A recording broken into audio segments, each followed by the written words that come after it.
Friends, welcome back to one more class. आज की इस क्लास में हम स्टडी करने वाले हैं टाइट्रेशन का मैं आपको थोड़ा सा थ्योरी पोर्शन भी समझाऊंगी और साथ में ये पूरा वीडियो आप ध्यान से देखिए बेटा लास्ट तक के, ताकि आपको ये क्लियर हो जाए कि हमारा टाइट्रेशन जो है, जो एक हमारा इंपॉर्टेंट प्रैक्टिकल होता है, वो किस तरीके से किया जाता है। मैं आपको कुछ थ्योरेटिकल एक्सप्लेनेशन दूंगी और साथ में ही इसी वीडियो में मैं आपको पूरा डेमो वीडियो भी देने वाली हूँ, ताकि आपको टाइट्रेशन अच्छे से क्लियर हो जाए। ठीक है, तो जैसे देखिए ऐसा ही एम जो है आपके एग्जाम में आपके लिए रहेगा, राइट। जैसे कि यहाँ पर एम है हमारा to prepare m/20 solution of Mohr salt and with the help of it find out the strength and molarity of a given केमिनोफोर सोल्यूशन। सेम अगर आपको मोहर सॉल्ट और केमिनोफोर का अगर टाइट्रेशन मिला है तो आपको इसी तरीके से जो है हमेशा एम आपको मिलेगा। सिर्फ चेंज कहाँ होता है बेटा, चेंज जो है वो होगा m/20 में। बहुत सारे क्या करते हैं कि m/20 को ही चेंज कर देते हैं, जैसे किसी इसमें m/10 दे दिया, किसी इसमें m/15 दे दिया, कहीं पर m/25 दे दिया, कहीं पर m/30 दे दिया। तो आज मैं आपको सिखाऊंगी कि चाहे आपके मोहर सॉल्ट की स्ट्रेंथ कुछ भी क्यों ना हो, आप इजीली ये एक्सपेरिमेंट कर सकते हैं। कैसे? जैसे कि आपको जैसे ही मिलता है आपको एक फॉर्मूला लर्न करना है और वो फॉर्मूला है मोलारिटी इज इक्वल टू, यहाँ पर आप लिखेंगे वेट इन ग्राम्स अपॉन, यहाँ पर आ जाएगा molar mass of Mohr salt into 1000 upon, यहाँ पर मैं लिख रही हूँ 250 ml। बेटा आप याद रखिए, अगर आपके स्कूल में अगर आपको बोला गया है कि 100 ml में बनाना है तो आप 100 ml में बनाइए। आज की इस वीडियो में मैं आपको 250 ml ही बता रही हूँ। अगर आपके टीचर आपके जो है वॉल्यूम जो है स्टैंडर्ड सॉल्यूशन बनाने का अगर वो चेंज करते हैं तो आप उसके अकॉर्डिंगली लिखेंगे। मैं आज आपको 250 ml में ही बनाना सिखाऊंगी, इसीलिए मैंने यहाँ 250 ml लिखा है। फिर आपको क्या करना है, ये मोलारिटी जैसे कि यहाँ पर लिखा है m/20, तो मैं यहाँ पर लिखूंगी 1/20। अब आप ध्यान रखिए, अगर आपके क्वेश्चन पेपर में यहाँ पर 1/10 रहा तो आप यहाँ पर 1/10, इवन डेसिमल में भी अगर रहा 0.01 रहा या 0.03 रहा, कुछ भी हो सकता है, तो वो वैल्यू आप यहाँ लिखेंगे। वो वैल्यू लिखने के बाद में आप वेट इन ग्राम्स ही हमें कैलकुलेट करना है, दैट इज x।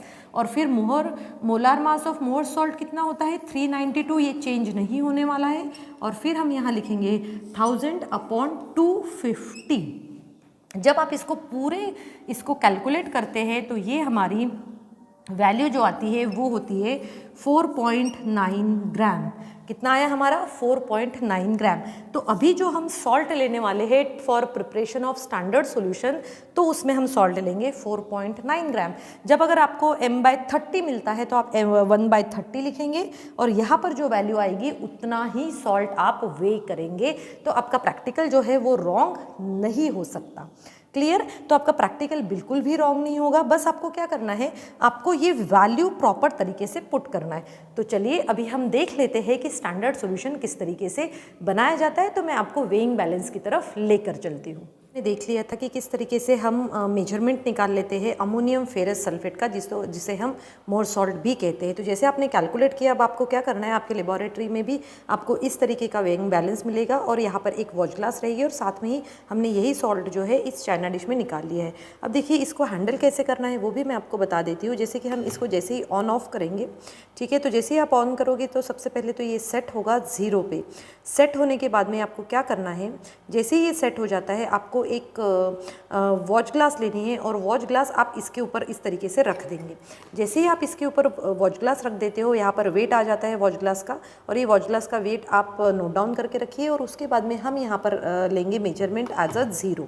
फिर जैसे ही आपने इसको 0 कर दिया है, फिर आपके पास में जो सॉल्ट है, इस सॉल्ट को हम पोर करना स्टार्ट करेंगे जितना कि हमारा वेट है। जैसे कि हमने m/20 के लिए कैलकुलेट किया था, हमारा वेट जो आ रहा है वो है 4.9 ग्राम।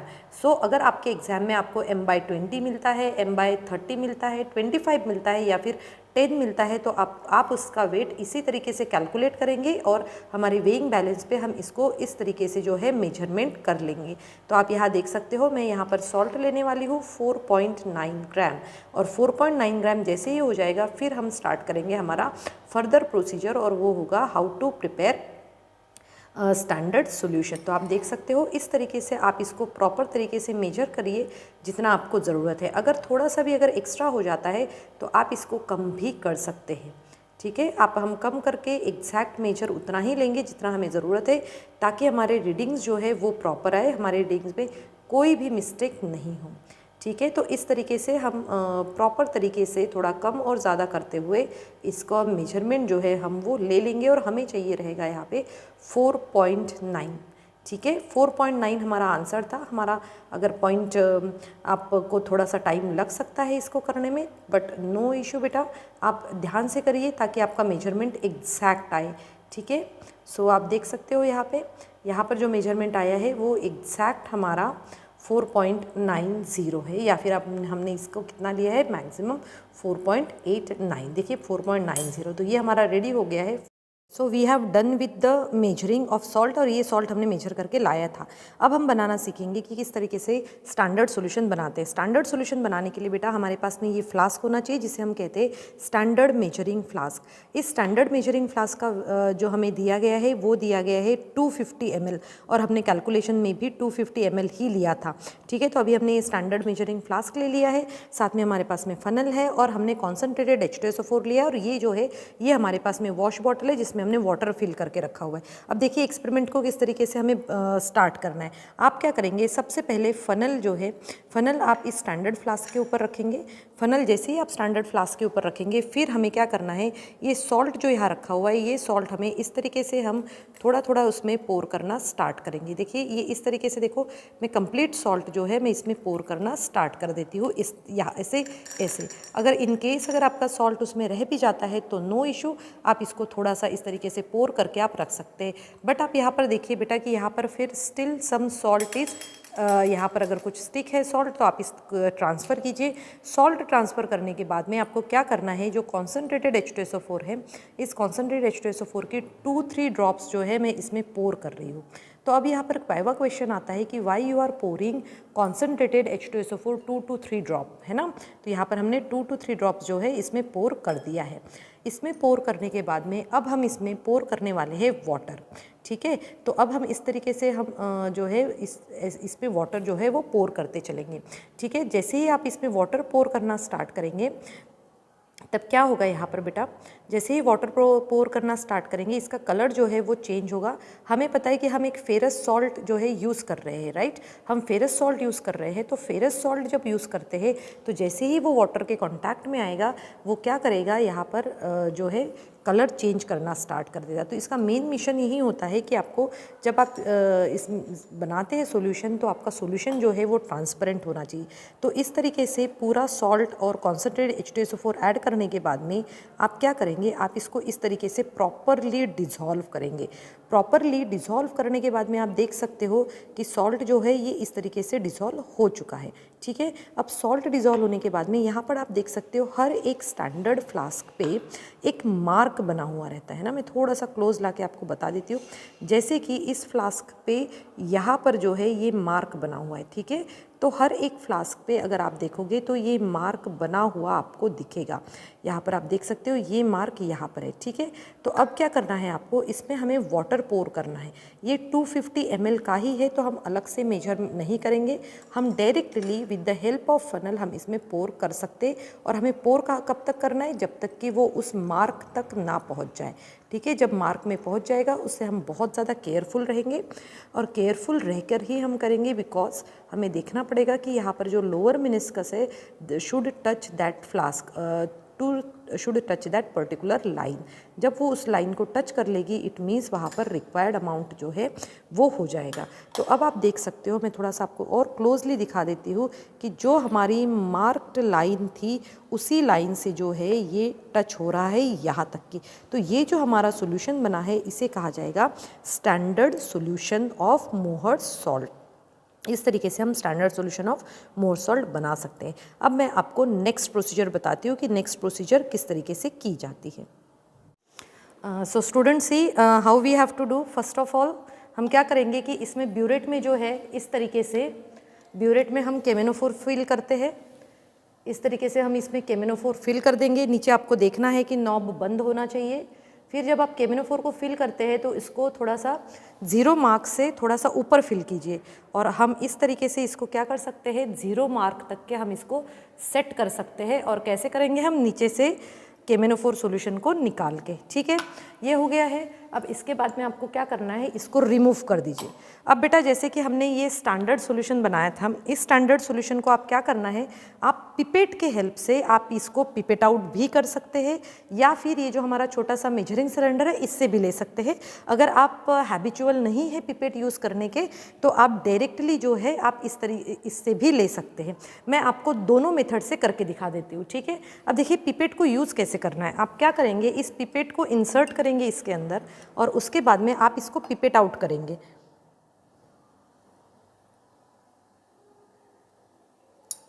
आप देख सकते हो जब मैं इसको पिपेट आउट किया तो मैंने यहाँ पर अपना जो है फर्स्ट इंडेक्स फिंगर यूज़ किया है।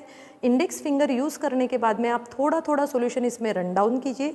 जब आप रन डाउन करोगे तो हर एक पिपेट पे एक मार्क बना रहता है, तो उस मार्क पे हम क्या करने वाले, उसी मार्क तक के इस सॉल्यूशन को लाएंगे। जैसे इस पिपेट में यहाँ तक के दिया हुआ है तो मैंने एग्जैक्टली वही तक के सॉल्यूशन इसमें लिया, और ये सॉल्यूशन लेने के बाद में हमने ये जो हमारा टाइट्रेशन फ्लास्क है, इस टाइट्रेशन फ्लास्क में जैसे ही मैं इसको अपने इंडेक्स फिंगर को हटा देती हूँ, ये क्या हो जाएगा, इसमें इस तरीके से हम ट्रांसफ़र कर लेंगे, ठीक है। ट्रांसफ़र करने के बाद में बेटा आपको क्या करना है, या तो आप इस तरीके से कर सकते हो, या फिर सिंपली आपने ये सॉल्यूशन आप इस स्टैंडर्ड मेजरिंग जो फ्लास्क का जो सॉल्यूशन रहेगा वो आप इस मेजरिंग फ्लास्क में डालेंगे, और 10 ml इस तरीके से भी आप कर सकते हैं। इस तरीके से 10 ml निकाल के फिर आप इसमें पोर करेंगे। बट मैंने ऑलरेडी डाल दिया है, इसलिए मैं अब क्या करने वाली हूँ, यहाँ पर मैं 1 full test tube of 4NH2SO4 मैं लेने वाली हूँ, ठीक है। सो 4NH2SO4 हमने यहाँ इसमें लिया, ठीक। और कितना लेना है हमें लेना है 1 फुल टेस्ट ट्यूब, क्योंकि हम KMnO4 को एसिडिक मीडियम प्रोवाइड कर रहे हैं। ये हमने थ्योरी में पढ़ा है कि एसिडिक मीडियम में ये as a better oxidising agent use करता है। फिर हमने क्या किया, ये जो हमने फुल टेस्ट ट्यूब 4NH2SO4 लिया था वो हमने इसमें पोर कर दिया है। पोर करने के बाद में अब हम क्या करने वाले हैं, ठीक है। अब हम इसको यहाँ पर इसके नीचे रख, स्टूडेंट अभी हमने क्या किया था, इसमें हमने स्टैंडर्ड सॉल्यूशन लिया है और उसके बाद में 4NH2SO4 पोर किया है, ठीक है, 1 टेस्ट ट्यूब। अब हम क्या करेंगे, इस सॉल्यूशन को इसके नीचे रखेंगे और हम यहाँ से इसको इस तरीके से ऐड करते चलेंगे KMnO4। आपको KMnO4 ऐड करते समय एक ध्यान रखना है बेटा कि जब आप KMnO4 ऐड करेंगे तब आप देखिएगा कि इसको KMnO4 थोड़ा सा ऐड करने के बाद में आपको इसमें क्या करना है, हम इस तरीके से इसको स्वर्ल करते रहेंगे। स्वर्ल करते रहिए बेटा, जब आप स्वर्ल करते रहेंगे तभी आपको पता चलेगा, क्योंकि end point of this titration is colourless to light pink. Colourless to light pink ही हमारा इस टाइट्रेशन का एंड पॉइंट है। तो हम इस तरीके से थोड़ा थोड़ा सॉल्यूशन डालते चलेंगे और इसको स्वर्ल भी करते चलेंगे। जैसे ही आप इसको स्वर्ल करेंगे, ठीक है, इस तरीके से जब आप इसको स्वर्ल करते हैं तब आप देखोगे कि वो कलर जो है वो डिसअपियर होते जा रहा है। हमें ये एक्सपेरिमेंट तब तक करना है जब तक कि हमें लाइट पिंक कलर ना मिले। अब यहाँ पर आप देख सकते हो ये जो कलर आया है ये काफ़ी डार्क आया है, बट हमें डार्क कलर नहीं, हमें लाइट पिंक कलर चाहिए। इसीलिए मैं आपको एक और एक्सपेरिमेंट जो है वो करके दिखा देती हूँ। सो देखिए ये है हमारा लाइट पिंक। अब मैं आपको एग्जैक्टली बताऊंगी कि एग्जैक्टली लाइट पिंक किस तरीके से होता है। तो ये दूसरा मेथड हो गया। अब हम इसमें क्या करेंगे, अभी हमने पिपेट आउट किया था, पिपेट से अब हमने सिंपली इसमें जो है सॉल्यूशन ले लिया है और अब हम इसमें पोर करेंगे। पोर करने के बाद में हमें ऐड करना है 4NH2SO4। तो हमने यहाँ पर 4NH2SO4 ले लिया है फुल टेस्ट ट्यूब, और 4NH2SO4 फुल टेस्ट ट्यूब लेने के बाद में हम इसको इस तरीके से ऐड कर देंगे, ठीक है। अब 4NH2SO4 ऐड करने के बाद में अब जब हम इसकी बात करते हैं तो ये चॉइस आपके ऊपर होती है कि या तो आप इसको फिर से 0 मार्क तक फिल कर सकते हैं, या फिर जहाँ से आपने फर्स्ट रीडिंग स्टॉप की थी आप सेकेंड रीडिंग वहीं से ले सकते हैं। जैसे मेरी फर्स्ट रीडिंग यहाँ पर आई थी 9.4, तो अभी मैं सेकेंड रीडिंग मैं यहीं से स्टार्ट कर रही हूँ, बिकॉज ये मेरी क्या होगी, इनिशियल रीडिंग होगी। तो हमारा जैसे हमारा पहले भी प्रोसीजर है, सेम प्रोसीजर हम फॉलो करेंगे। हम क्या करने वाले हैं, इसमें थोड़ा थोड़ा सोल्यूशन ऐड करते चलेंगे और उसको स्वर्ल करते चलेंगे। और हम कब तक करेंगे, जब तक कि हमें लाइट पिंक कलर नहीं मिले। ठीक है, तो अब हमें ये देखना है कि एग्जैक्ट लाइट पिंक कलर किस तरीके से हमें मिल सकता है। हमें जैसे ये मेरी सेकंड रीडिंग है तो आप इस तरीके से कर सकते हैं बेटा। ध्यान रखिएगा कि जैसे हमारा पहला 9.12 के पास आया था, इट मीन्स जैसे ही 16-17 आता है you have to be very careful, क्योंकि आपका सेकेंड रीडिंग भी उसी इंटरवल में आ जाएगा। अगर आपने ये प्रैक्टिस की है तो ये आपके लिए काफ़ी इजी हो जाएगा। ये एक्सपेरिमेंट डिफ़िकल्ट नहीं है और आप देख लो यहाँ पे इस तरीके से हम 1 ड्रॉप भी ऐड कर रहे हैं, बिकॉज हमें यहाँ पर एकदम लाइट पिंक कलर देखना है, क्योंकि हमारा जो फर्स्ट रीडिंग है उसका जो है कलर थोड़ा सा डार्क आया है। बट एग्ज़ाम में जब आप करेंगे तब आपको उसका बिल्कुल लाइट पिंक कलर ही लेकर आना है बेटा। ठीक है, सो इस तरीके से हम इसको कर सकते हैं। हमें चाहिए बिल्कुल लाइट पिंक कलर। ठीक है, तो इस तरीके से मैं इस देखिए कर रही हूँ। जैसे ही लाइट पिंक आएगा हम इस रिएक्शन को यहीं पर स्टॉप कर देंगे। यहाँ पर आप देखो ऐड किया हमने, हमारे पास लाइट पिंक आते ही हम इसको स्टॉप कर देंगे। तो आप देख सकते हो ये है हमारा एग्जैक्ट कलर। सो यहाँ पर बेटा आप देख सकते हो 2 डिफरेंट कलर क्लियरली देख सकते हो। ये हमारा फर्स्ट रीडिंग है और फर्स्ट रीडिंग में हमारा काफ़ी डार्क आया था और सेकंड रीडिंग से ये हमारा लाइट पिंक आया है और यही हमारा करेक्ट ऑब्जर्वेशन होता है। तो आप क्या करेंगे, आप ऑब्जर्वेशन टेबल में इसी तरीके से ये हमारा फर्स्ट रीडिंग हुआ, ये हमारा सेकंड रीडिंग है, इसी तरीके से हम थर्ड और फोर्थ रीडिंग भी लेंगे। तो चलिए अभी हम देखते हैं कि इसका कैलकुलेशन पार्ट किस तरीके से किया जाता है। अब हम समझते हैं कि पूरा एक्सपेरिमेंट करने के बाद में अभी जैसे मैंने आपको बताया है कि रीडिंग्स इस तरीके से ली जाती है। तो आपने फर्स्ट रीडिंग ली, आपको थोड़ा डार्क कलर मिला, फिर आपने सेकंड रीडिंग ली जिसमें आपको लाइट पिंक कलर मिला है। तो अब आपको थर्ड और फोर्थ भी रीडिंग लेना है जिसमें आपको वैसे ही सेम लाइट पिंक कलर आना चाहिए। तो अब ये जो है हमारा इस तरीके से हम ऑब्जर्वेशन टेबल एग्जाम में भी लिखते हैं। तो क्या क्या करना है, सबसे पहले आपको वेट ऑफ वॉच ग्लास आपने ऑलरेडी जैसे मैंने मेजर करते समय दिखाया था, तो वेट ऑफ वॉच ग्लास आप नोट डाउन करके रखेंगे। साथ में उसमें ऐड करेंगे वेट ऑफ सॉल्ट भी। इसके बाद में जैसे आपने 0 से स्टार्ट किया था बेटा, जैसे अगर आपने 0 से स्टार्ट किया था, हमारी जो फर्स्ट वैल्यू आई थी वो थी हमारी 9.8।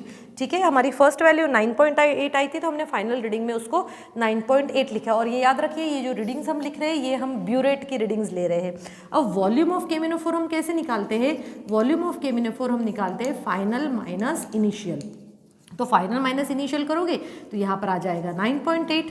ठीक है, 9.8 आ गया। और इस वक्त पे हमने मोहर सॉल्ट कितना लिया था, हमने मोहर सॉल्ट 10 ml लिया था। क्लियर, क्योंकि मैंने आपको बताया था ना, पिपेट आउट करके भी दिखाया था कि 10 ml हो सकता है, या तो फिर हमने एक छोटा मेजरिंग फ्लास्क भी हमने मेजरिंग सिलेंडर लिया था जिससे हमने मेजर किया था। ठीक है, तो ये हो गई आपकी फर्स्ट रीडिंग। फर्स्ट रीडिंग हमारी डार्क डेट। अब सेकेंड रीडिंग जब हमने 9.8 से स्टार्ट किया था, जैसे मैंने आपको बताया था कि या तो आप 9.8 से स्टार्ट कर सकते हैं या फिर आप 0 पे भी फिल कर सकते हो। अगर आप 0 से फिल करते हो तो आप यहाँ 0 लिखेंगे, और मैंने 9.8 से स्टार्ट किया था इसीलिए मैंने 9.8 लिया है। तो ये मेरी रीडिंग जो आई है वो आई है यहाँ पर 8.3। तो जब मैं फाइनल माइनस 18.3, जब मैं फाइनल माइनस इनिशियल करती हूँ तो मुझे यहाँ पर मिल जाता है आंसर एज अ 9. चलिए इसको कर लेते हैं 8। सो यहाँ पर हो जाएगा ये 5 और ये आ जाएगा 8.5। ठीक है, अब ये हो गया। अब आपने क्या कर सकना है, थर्ड रीडिंग जो आपने स्टार्ट करी वो आपकी 18.3 से स्टार्ट कर सकते हैं, आपकी एक फाइनल रीडिंग आएगी। फिर आपने यहाँ से स्टार्ट किया इस तरीके से, और हो सकता है जब आपने ये किया तो आपकी वैल्यू जो आ रही है ये यहाँ पर हो रही है 9.6 आ रही है, और सेकेंड भी आपकी 9.6 आ रही है। तो देखो बेटा यहाँ पर वेरिएशन हो सकता है। ठीक है, यहाँ पर वेरिएशन हो सकता है, और हर बार जो है हमने यहाँ पर 10 ml ही लिया है। ठीक है, 10 ml, ऐसा ज़रूरी नहीं है कि यही वैल्यू रहेगी। ठीक है, ऐसा ज़रूरी नहीं है कि ये वैल्यू रहेगी। तो ये मैंने वैल्यू कैसे किया है, कैलकुलेट किया है फाइनल माइनस इनिशियल। तो ये जो वैल्यूज़ आपकी आ रही है, इन वैल्यूज़ में से जो रिपीटिंग वैल्यूज़ रहेगी, कॉन्कॉर्डेंट मतलब क्या होगी कि रिपीटेड वैल्यू जो रिपीटेड वैल्यू जो रहेगी वो हम यहाँ लिखेंगे। जैसे कि मुझे यहाँ पर 9.6 दिख रहा है। ठीक है, तो ये हुआ हमारा ऑब्जर्वेशन टेबल जिसमें हमारी वैल्यू आई है 9.6। अब इसका मैं बता रही हूँ कि कैलकुलेशन किस तरीके से किया जाता है। सो ये सभी चीज़ें आपके फाइनल कॉपी में आपको लिखना है। कैलकुलेशन सो कैलकुलेशन हम कैसे करते हैं, देखो कैलकुलेशन के लिए हमारे पास फॉर्मूला होता है m1v1 upon m2v2 is equal to n1 upon n2।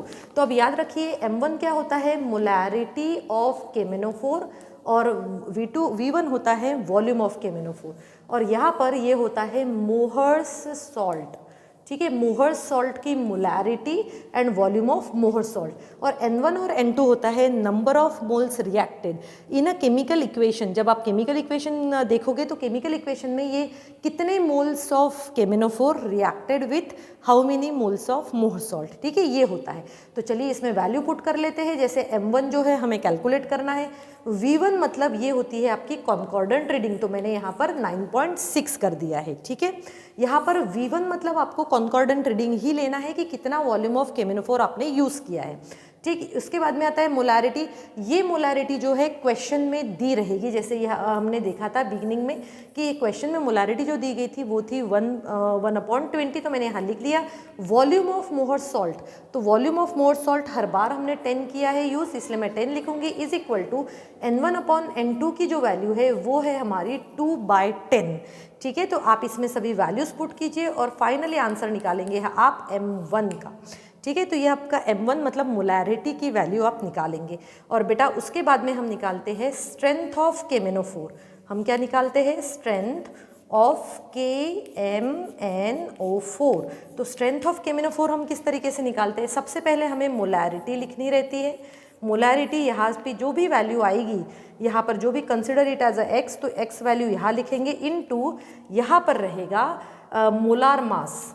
क्या रहेगा, मोलार मास किसका, केमिनोफोर का। तो मोलार मास ऑफ केमिनोफोर होता है 158, और जो भी आंसर आएगा वो आपका आंसर रहेगा ग्राम पर लीटर में। और बेटा अगर आप इस तरीके से अपना पूरा प्रैक्टिकल करते हैं तो I am sure that you will get full marks in titration. आपको टाइट्रेशन में फुल मार्क्स आराम से मिल जाएंगे, ठीक है। और इतना ही नहीं, आप इसी के साथ में अगर सॉल्ट एनालिसिस करते हैं, कंटेंट बेस्ड एक्सपेरिमेंट करते हैं, so nobody will stop you to get 15 out of 15 in practicals. I hope students आप सभी को ये जो मैंने आज पढ़ाया, डेमो करके दिखाया, ये आपको सभी को अच्छे से समझ में आ गया होगा और आप सभी को ये हेल्पफुल लगा होगा। तो स्टूडेंट्स आप अपने सभी फ्रेंड्स के साथ में इसको शेयर कीजिए, ताकि जो मैं इतना एफर्ट्स ले रही हूँ प्रैक्टिकल्स करवाने के लिए, तो मेरा एक ही मोटिव है कि हर बच्चे को अच्छे मार्क्स मिले। तो इसीलिए आप अपने फ्रेंड्स के साथ में शेयर कीजिए, और अगर आप चाहते हैं कि मैं ऑक्सैलिक एसिड का भी प्रैक्टिकल अगर आपको करके दिखाऊँ तो मुझे कमेंट सेक्शन में लिखना मत भूलिएगा। Thank you students and have a good day ahead.